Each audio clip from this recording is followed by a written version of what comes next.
Bonsoir, merci de nous rejoindre pour cette édition spéciale du journal de la rédaction. Nous allons revenir sur les événements climatiques de ces derniers jours avec la décrue de la Seine. L'heure est au bilan. Nous verrons justement quel est ce bilan avec nos invités dans un instant.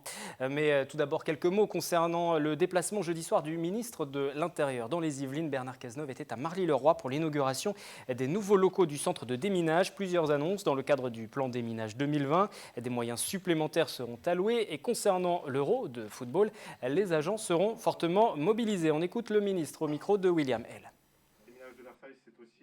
Vous serez bien sûr tout particulièrement sollicité dans le cadre de l'Euro 2016, puisque vous aurez la responsabilité de sécuriser l'ensemble des stades et des fan zones, mais aussi des camps de base, des hôtels de transfert et des moyens de transport utilisés par les équipes qui participeront à cet événement sportif d'ampleur internationale.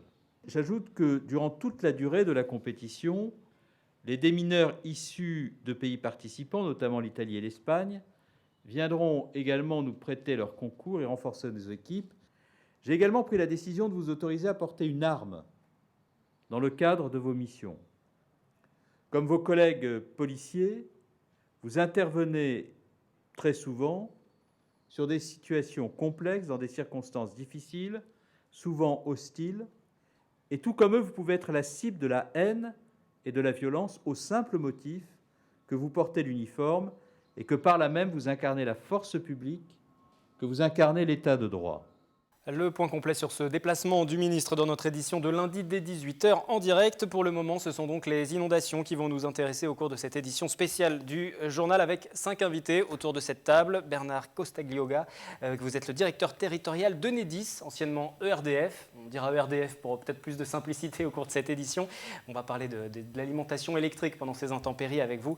Vous occupez du département des Yvelines. Face à vous, Benoît Noble, vous êtes manager en prévention des risques, délégué à la sécurité civile sur la commune d'Elancourt, notamment. Raphaël Desjard, expert Eurexo, vous intervenez pour les assurances lorsque vous êtes sollicité pour aller expertiser les personnes qui ont été sinistrées. Pascal Rodier, secrétaire général du Secours populaire dans les Yvelines, et Alexandre Ruesch, vous êtes président du syndicat des jeunes agriculteurs de la région Île-de-France. Bonsoir à tous les 5. Bonsoir. Petit rappel des faits tout d'abord. Mardi 31 mai, de fortes pluies s'abattent sur l'Île-de-France, notamment sur le département des Yvelines. Pour les pompiers, les interventions se multiplient. L'autoroute A10 est notamment coupée près de Saint-Arnoux. Des établissements scolaires sont évacués. La situation ne fait qu'empirer au cours des jours suivants. Rambouillet, la vallée de Chevreuse sont durement touchées. Pendant ce temps, le niveau de la Seine augmente. Plus de 6 mètres, du jamais vu depuis plus de 30 ans. Ces derniers jours, la situation revient progressivement à la normale. Seulement les dégâts sont nombreux. L'heure est au bilan. Et on va commencer avec vous, justement, Bernard Costagliola. Vous êtes directeur territorial, je le disais, d'Enedis, anciennement ERDF dans les Yvelines. Avant même déjà de faire le bilan, on va peut-être rappeler que l'électricité n'est pas tout à fait rétablie pour tout le monde dans le département aujourd'hui. J'ai une bonne nouvelle à annoncer. Depuis hier soir, oui. Non, depuis midi, les derniers clients qui étaient privés d'électricité inondés sur l'île verte au large de Mézy et de Jusier ont retrouvé le courant. Donc vous avez pu intervenir, il fallait attendre que les conditions de sécurité notamment soient réunies. On va voir quelques-unes des photos que vous avez pu prendre, vous nous avez fait parvenir lors de vos interventions. Et on va expliquer tout à l'heure comment vous avez travaillé plus en détail. Mais globalement, si on fait un bilan, combien d'agents mobilisés, combien de foyers aussi touchés, ces inondations intempéries ont représenté quoi pour vous? Alors avant de répondre à votre question, je voulais d'abord souligner les excellentes collaborations avec les différents services en charge de la gestion de cet événement cru, que ce soit la préfecture, que ce soit le conseil départemental, que ce soit les communes qui souvent ont mis en place des PC de crise, que ce soit les sapeurs-pompiers, la protection civile, les services de sécurité. Nous avons travaillé en étroite collaboration avec eux, en toute intelligence et en lien permanent. C'est ça que les personnes doivent avoir en tête. Ça a été efficace et surtout l'exercice de crue qu'on avait fait au mois de mars dernier sous l'égide du préfet de région et du préfet de département a été bien utile dans l'organisation et la gestion de cet événement. Alors, vous posiez la question de ce qui s'est passé. On a eu d'abord un rappel. C'est une évidence peut-être pour beaucoup de monde, mais l'électricité n'est pas compatible avec l'eau. Et donc, lorsqu'on a des inondations, il faut en amont, lorsque le phénomène de crue apparaît, que l'on puisse sécuriser les installations électriques, que ce soit sur le réseau, mais également au domicile des particuliers. Et puis en phase de décrue, il faut évidemment, avant de remettre le courant, il faut qu'on vérifie que toutes les installations soient propres, il n'y ait pas de court-circuit, y compris chez les clients, dans les foyers. Après ce rappel, on a eu 2 événements sur les Yvelines. Un premier événement, vous le rappeliez, sur Rambouillet, Livette avec Saint-Rémy, les Chevreuses, également la vallée de la Mauldre, où il y a eu des inondations. Ça a touché à peu près 2000 foyers qui ont été inondés et donc privés d'électricité. Et il y avait 16 communes qui ont été concernées et l'ensemble des clients ont été ralimentés dans les 48 heures, même plus vite lorsque la décrue était là. Ce qui représente combien d'agents mobilisés? Est-ce que les Nous avions normaux, 70 agents. Donc il y a des effectifs supplémentaires qui ont dû être mobilisés? On a mobilisé toutes nos ressources de la région Île-de-France-Ouest, et on avait également mobilisé nos propres groupes électrogènes. Un groupe a d'ailleurs été mis en service sur la commune de Rambouillet pour alimenter des foyers. Si on parle de cette question du bilan, j'aimerais aussi qu'on vous entende, Alexandre Ruesch, puisque vous êtes le président du syndicat des jeunes agriculteurs de la région Île-de-France. On verra tout à l'heure des particuliers qui ont été fortement impactés, mais pour les agriculteurs, les champs aussi ont été sinistrés. Quel est le bilan dans le département sur cette région Île-de-France? Alors le bilan est très lourd pour des zones assez ponctuelles. Surtout en vallée de Seine où des spécialisés sur des productions type maraîchage ont été totalement inondés, donc une perte totale, quasi totale pour certaines exploitations de leur future récolte, parce que toutes les terres étaient semées, plantées. Donc la décrue s'est amorcée, mais après plus d'une semaine de sol noyé, tout est perdu. Le gros souci sur ces exploitations-là, c'est que ce sont des exploitations pourvoyeurs de main-d'œuvre, donc des salariés au chômage technique, donc des mises en place de dispositifs pour avoir du chômage technique et partiel. Qui vont se traduire là, début de semaine prochaine, normalement. Voilà, la situation pour ces exploitations est très très lourde et ces terres étaient inondées à certains moments sur les périodes hivernales où il n'y avait pas de plantation. Et donc là, c'était supportable. Mais à cette période-là, c'est vraiment le pic de production. Et donc, c'est fatal pour ces exploitations. Les agriculteurs fortement touchés. Le président du conseil départemental des Yvelines, Pierre Bédier, a annoncé qu'une subvention exceptionnelle à la Chambre d'agriculture d'Île-de-France allait être soumise au vote le 17 juin prochain. Avant de vous faire réagir, justement, je vous propose d'écouter les différentes déclarations de Pierre Bédier avec ce reportage de Fanny Bourdillon. Des parcelles ravagées, des récoltes catastrophiques. Ici, aux alentours de Vernouillet, les inondations n'ont pas fait de cadeau aux maraîchers. Le président du conseil départemental des Yvelines, Pierre Bédier, s'est rendu sur place ce mercredi pour soutenir ces agriculteurs en détresse. C'est important, d'autant plus important de les aider que c'est de leur part très courageux. Parce que leur discussion, c'est pas indemnisez-nous. Leur discussion, c'est aidez-nous à travailler. Alors, dans une société où le travail n'est plus une valeur centrale, voir des gens qui disent aidez-nous à travailler, c'est un peu normal qu'on se mobilise pour eux. Cet agriculteur a vu 30 de ses 32 hectares être inondés la semaine dernière. Il estime aujourd'hui son préjudice à 500 000 €. Excédé par le manque de réactivité de l'État, peu de solutions s'offrent à lui. Moi, j'ai évoqué éventuellement le dépôt de bilan. Première solution, c'est un outil de gestion pour éventuellement redémarrer. Soit c'est une cessation d'activité, ou soit j'irai relancer avec le concours, je dirais, de l'État. Si l'État nous amène des mesurettes comme d'habitude, parce qu'on les connaît, les recettes, ils les ressortent les mêmes, c'est pas une solution. Sauver les emplois et les récoltes de ces maraîchers, c'est l'objectif que s'est fixé le département. Une subvention exceptionnelle à la Chambre d'agriculture d'Île-de-France sera soumise au vote le 17 juin prochain. Alexandre Ruesch, tout ça, ça va dans le bon sens? Ce sont des déclarations que vous saluez? Vous êtes satisfait?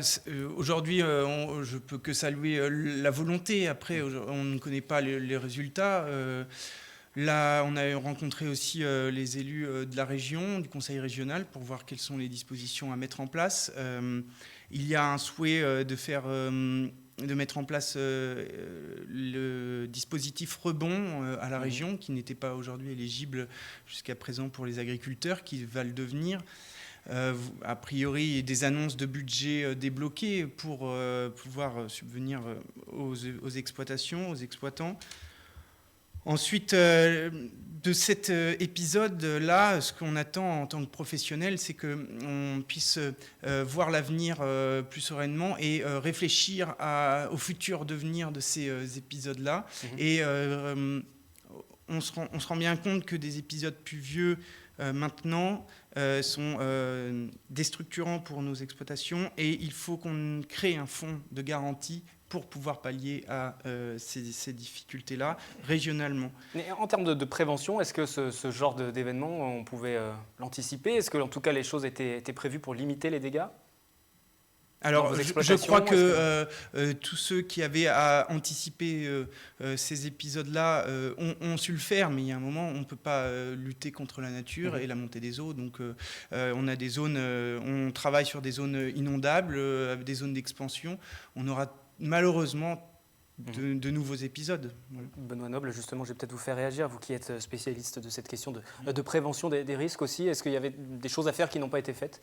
Que ce soit là, on parle des agriculteurs, mais il n'y a pas que les agriculteurs, on va tout à l'heure voir aussi pour les particuliers. Alors avant de répondre, tout d'abord, je voudrais rappeler que sur un épisode dit de crise, on a 3 phases. La phase d'anticipation, la compréhension de ce qui peut nous arriver. Ensuite, la phase d'action au moment de la crise, ce qu'on appelle la crise. Et puis ensuite, ce que vous connaissez bien, le plan de continuité d'activité, c'est-à-dire le retour à la normale, ou qu'on peut appeler aussi, nous, dans le jargon de spécialistes, la résilience. Donc, oui, on peut se prémunir de certains événements. Bon, certains, on ne peut pas s'en prémunir. Les événements lourds, une crue subite, je parle bien d'une crue subite, on ne peut pas l'anticiper. On peut la prémunir, enfin la voir arriver. Les trompes d'eau qui sont tombées sur le territoire francilien il y a quelques jours, il y a une dizaine de jours, on parlait pour certains territoires comme Trappes, 284 litres au mètre carré, c'est énorme. Et si on fait le calcul de la surface du bassin parisien, je ne rentre pas dans les détails de bassin versant, etc., ou d'agriculture, on pourra en reparler après, je ne vous jette pas l'opprobre. On a plein de choses à faire en amont, se préparer, alors préparer la population, préparer les agriculteurs, préparer ce qu'on appelle les opérateurs d'importance vitale. Et pour moi, ce ne sont pas que les grandes entreprises comme EDF ou ERDF, c'est aussi les assureurs, les agriculteurs. Les agriculteurs, c'est le grenier de la France. Pas d'agriculteurs, on fera comment? Et donc, pour en revenir à cette histoire, à ces problématiques de crues, il faut savoir que pas tous les 7 ans, on augmente la superficie de territoire rendu imperméable de la taille d'un département français. Donc aujourd'hui, il va falloir faire une machine arrière très rapidement, sinon ça va s'accentuer, par la déperméabilisation des sols. Il y a des tas de solutions financières et techniques. Donc je ne vais pas rentrer dans le détail, ce serait trop long, mais ça existe, donc tant pour les communes que pour les opérateurs ou pour les entreprises.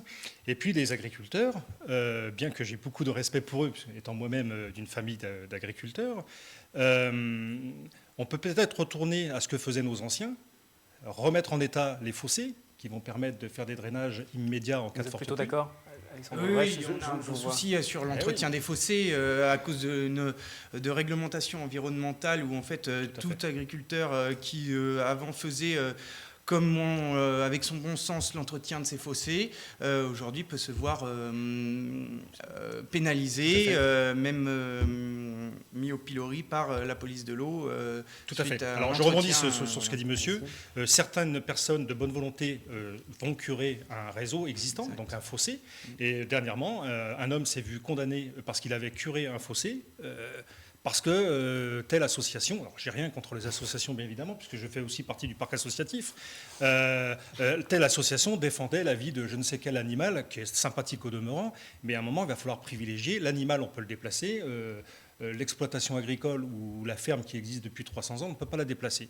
Donc déjà il va falloir se remettre dans l'état d'esprit que cette crise était importante certes, mais ce n'était pas une crise majeure. Donc il faut se préparer à la crise. Il pourrait y avoir pire, et effectivement, il faut prendre en considération ce qui est arrivé. Et donc pour l'agriculture, je préconise bien évidemment, et ça l'État doit légiférer de façon responsable et définitive, et ne pas se cacher derrière son petit doigt, en disant oui, maintenant on va curer, on va donner des moyens, et pareil, nous avons des solutions économiques, sans augmenter les impôts, je vous rassure, curer les fossés, faire de l'agriculture, ce qu'on appelle de l'agriculture en butée, que vous connaissez bien, ça nécessite la création de sillons, ce qui fait que quand vous avez des ruissellements, ils s'arrêtent au sillon et après vous avez les fossés tampons. Vous réduisez le déversement, puisque 45%, et là je parle à quelqu'un qui navigue dans le domaine des assurances, 45% des sinistrés en France le sont par des phénomènes de ruissellement. Donc, Alors, ces sinistrés, justement, on va se rendre maintenant du côté de Saint-Rémy-les-Chevreuses, une commune qui a été fortement touchée. On va parler des particuliers, l'impact pour les particuliers, ce qui nous permettra effectivement de voir comment les experts interviennent et comment la solidarité s'est organisée aussi. Le reportage de Camille Lambert auprès des sinistrés pour constater les dégâts. Mais on voit bien le niveau où l'eau est montée. Il y avait le savon qui est... Le savon de lessive qui a percé, et on voit la trace. Vous voyez, ça s'en va, regardez. Hop. Vous voyez? Mais je le laisse exprès. Un témoin. Le 31 mai, Roland a eu sa maison inondée suite aux fortes pluies. L'eau s'est infiltrée par ses aérations. Une semaine plus tard, les traces sont toujours visibles sur les murs et le souvenir encore vif.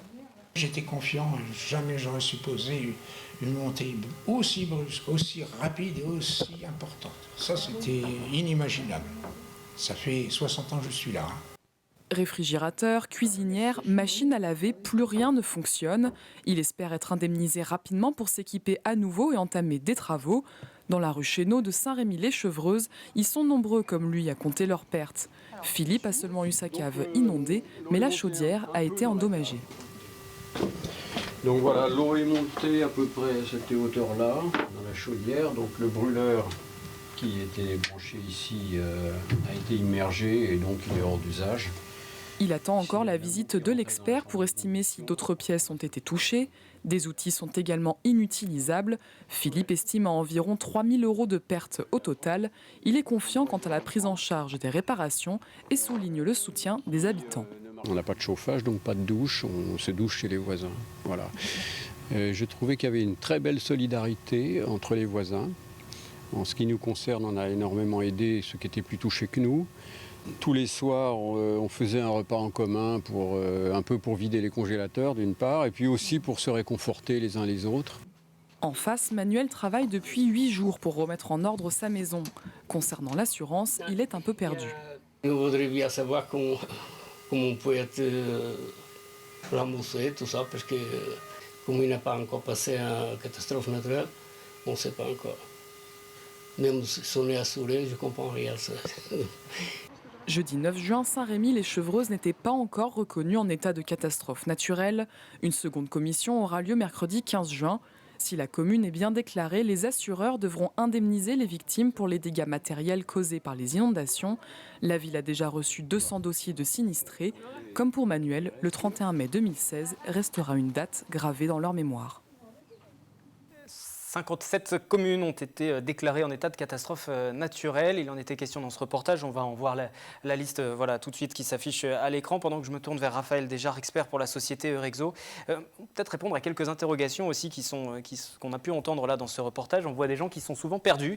Quand on retourne dans son logement, on se dit qu'il va falloir faire venir sans doute un expert. Quel est le premier réflexe à avoir? Il ne faut pas tout jeter, il faut retrouver des papiers, ce qui est aussi compliqué. Qu'est-ce qu'il faut faire dans cette situation?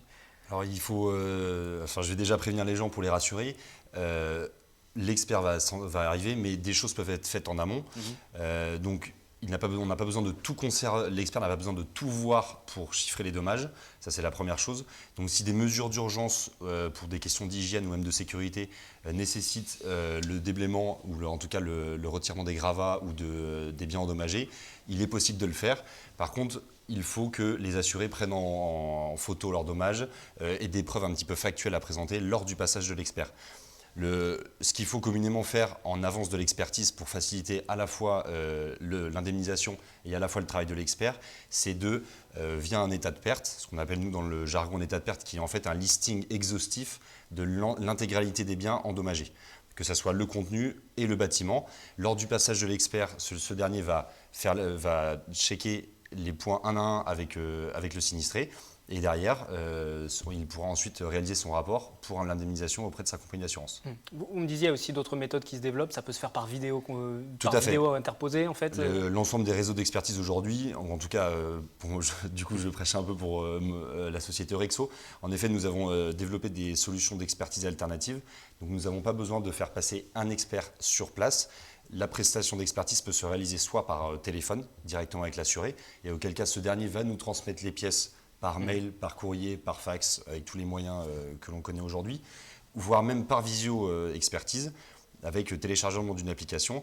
Alors ce qui est un petit peu compliqué dans le cadre des inondations, ce type de prestation en visio, s'il n'y a pas d'électricité, pas de box, pas de réseau, et voilà. Donc mais en tout cas, voilà, il y a des moyens alternatifs pour faciliter la vie des assurés, pour avoir une prise en charge rapide de la part de leur compagnie d'assurance et bien évidemment une remise en état avant sinistre. Vous intervenez lorsque les compagnies d'assurance vous sollicitent, vous allez voir les particuliers qui ont été sinistrés. Enfin, je rajoute particuliers, entreprises, collectivités, on intervient pour vraiment... Alors justement, combien d'agents sont mobilisés aujourd'hui et comment vous avez, vous, de votre côté, fait face à la demande ? Alors, pour instruire au plus vite les dossiers, parce que c'est aussi la demande des ministres, c'est que ça aille vite. Cet événement climatique en fait, a eu lieu sur deux grandes régions qui sont la région Île-de-France et le centre. Donc, on va parler principalement de la région Île-de-France. En temps normal, on a approximativement 100 experts en moyenne pour traiter les dossiers entre guillemets de fréquence. Avec cet afflux de missions, on a bien évidemment activé notre cellule de gestion des événements exceptionnels qui permet d'apporter sur l'ensemble du territoire français des experts en renfort sur la région sinistrée. Et aujourd'hui, on est à 35 experts en renfort. Et je tiens à souligner majoritairement du sud-ouest et du sud-est, puisque je pense que tout le monde autour du plateau en est conscient. Il y a eu des événements en début de semaine dans le nord et l'est. Donc voilà, nous sommes les réseaux d'expertise, nous sommes bien mobilisés, a posteriori évidemment des interventions des opérateurs principaux ainsi que des services de secours et des forces de police. Pascal Rodier, pour le secours populaire, vous aussi vous avez été fortement mobilisé parce qu'avant même d'attendre les experts de pouvoir être remboursés, il faut vivre aussi au quotidien, donc il faut que la solidarité s'organise. Oui, alors c'est vrai que pour les Yvelines, on n'a pas été aussi sollicité que la Seine-et-Marne et l'Essonne, mais en tant que réseau de solidarité, ce qu'il nous faut combiner, c'est la réponse à une proposition de solidarité, c'est-à-dire que les gens qui spontanément souhaitent aider, il y a ce paramètre-là, et puis il y a les gens qui ont besoin d'être aidés. Et donc sur ces deux vecteurs-là, en fait, on essaye d'identifier les familles qui sont habituellement aidées par le secours populaire pour savoir si elles ont été touchées, affectées par les inondations, puisque c'est vers les personnes que l'on aide déjà, vu qu'on connaît leur situation, qu'on va se tourner. Et puis après, il est possible que sur la demande d'intervention d'un CCAS, d'un centre communal d'action sociale, on puisse être amené aussi à voir ce que l'on peut faire, donc soit pour des dépannages ponctuels, soit éventuellement pour une aide au rééquipement des foyers. Et donc sur ces volets-là, nous, on a besoin d'argent. Et donc, du coup, on a fait un appel aux dons et avec ces fonds collectés, on va sur dossier proposer des rééquipements en articles de première nécessité, comme notamment tout ce qui est le chauffage et la machine à laver, enfin des choses très précises pour que les gens puissent réentamer une vie normale. Et que ça puisse se faire aussi. Alors il y a un autre élément aussi, c'est qu'on a beau être assuré quand on a de l'électroménager vieux et tout ça, en fait en termes de remboursement, c'est peu remboursé. Et quand vous êtes aux minima sociaux, voire en dessous des minima, ça devient quand même très compliqué de réinvestir dans un frigo ou dans une machine à laver. Et donc à ce moment-là, on intervient souvent par ce biais-là, en fait, en apportant du matériel qu'on a acheté grâce à la générosité des donateurs. Lors des différentes interventions que vous avez pu faire avec le secours populaire, il y a eu une bonne coordination, je pense aux différents services. On a aussi un représentant d'une municipalité, par exemple, puisque vous êtes sur la ville d'Elancourt. Je reviendrai sur les associations et l'importance vitale. Ce sont des gens incontournables. Ce qu'il y a, c'est qu'en fait, après, ça va dépendre des villes et du degré d'implication, on va dire d'imprégnation, pour utiliser un terme, des associations dans les circuits d'urgence. C'est-à-dire que toutes les associations, nous, par exemple, en tant que secours populaire, on n'est pas sur le même registre que la Croix-Rouge ou la sécurité civile, par exemple. Donc, on va intervenir souvent sur des dépannages, par exemple, dans la ville d'Épône. Les amis du Secours populaire de Mantes-la-Ville ont été sollicités pour apporter du matériel de première nécessité pour les gens qui étaient hébergés dans le gymnase. Donc là, ça se fait sur les stocks, on va dire, existants du comité local. Et puis après, sur le département des Yvelines, on n'a pas de bénévoles qui sont allés à proprement parler au nom du Secours populaire. J'entends peut-être qu'après, à titre individuel, ils l'ont fait, aider à nettoyer. Mais ça s'est fait sur le 77, par exemple, où ils ont eu, y compris leurs propres locaux, dans certains endroits touchés. Donc, le Secours populaire, c'est quand même une association qui existe depuis 1945 de mémoire, 80 quelques mille bénévoles. Les associations, toutes confondues, Secours populaire, Croix-Rouge, Protection civile, etc., sont le socle de la paix sociale en France. J'ai la tendance à dire que c'est toujours le quatrième pilier de la République. Pas d'association en France, gros problème social. Derrière, vous avez les secours. 90% des secours en France sont bénévoles ou volontaires. Faut le savoir. Si on les a plus, on fait quoi demain? Donc d'où le danger et la sensibilisation que nous souhaitons faire élus. Alors heureusement, je suis aidé par M. Bédier, par M. Fourgous et par M. Favier, mais sans eux, un élu local ne peut rien faire.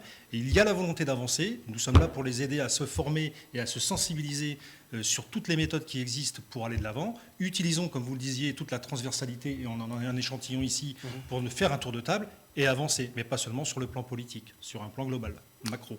Nous arrivons quasiment à la fin de cette édition, c'est malheureusement trop court avec tout ce qu'il y a à dire et les nombreux intervenants qui ont gentiment accepté de venir donner un peu de leur temps alors qu'ils sont tous mobilisés. Je voudrais tout de même qu'on revienne sur le travail qui a été mené côté de la remise en service électrique aussi, parce qu'on parlait tout à l'heure de prévention, des différents plans. Est-ce qu'un plan d'intervention existait déjà? En quoi il consiste et est-ce que tout a bien fonctionné?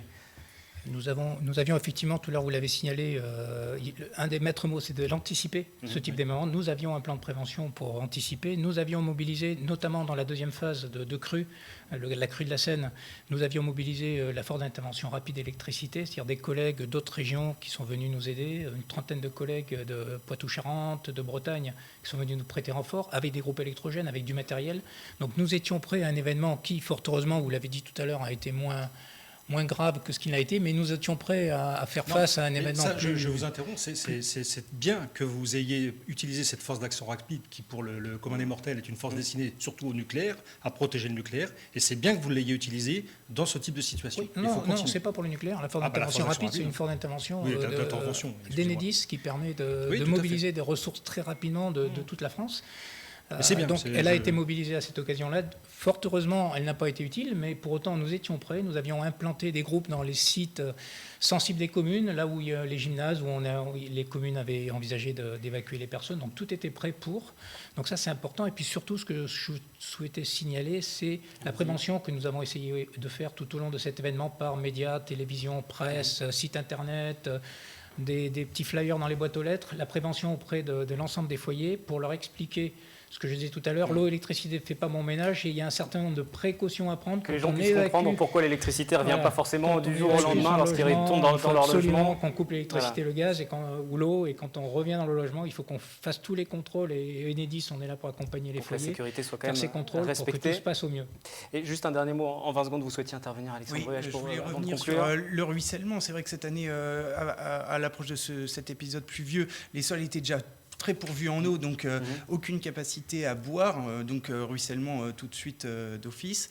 Et donc par rapport à ça, ce qu'a dit monsieur sur la perméabilité des sols avec l'urbanisation, il est nécessaire qu'aujourd'hui, étant donné qu'on se rend bien compte que les terres agricoles peuvent être en tout cas la variable d'ajustement dans le cas d'inondation, et donc il faut qu'on trouve une solution pour pouvoir pérenniser ces exploitants qui sont dans des zones sensibles, à risque. Voilà. C'est ça l'objectif de travail à l'avenir avec la région. Merci une nouvelle fois à tous les 5 d'être venus. Il y avait encore beaucoup de choses à dire et on aura sans doute l'occasion de vous faire revenir pour en parler. On va vous laisser retourner travailler maintenant parce que le temps est précieux. Merci beaucoup de nous avoir suivis également. Cette édition est à voir en replay sur notre site internet et on se retrouve lundi pour un nouveau journal en direct à 18h.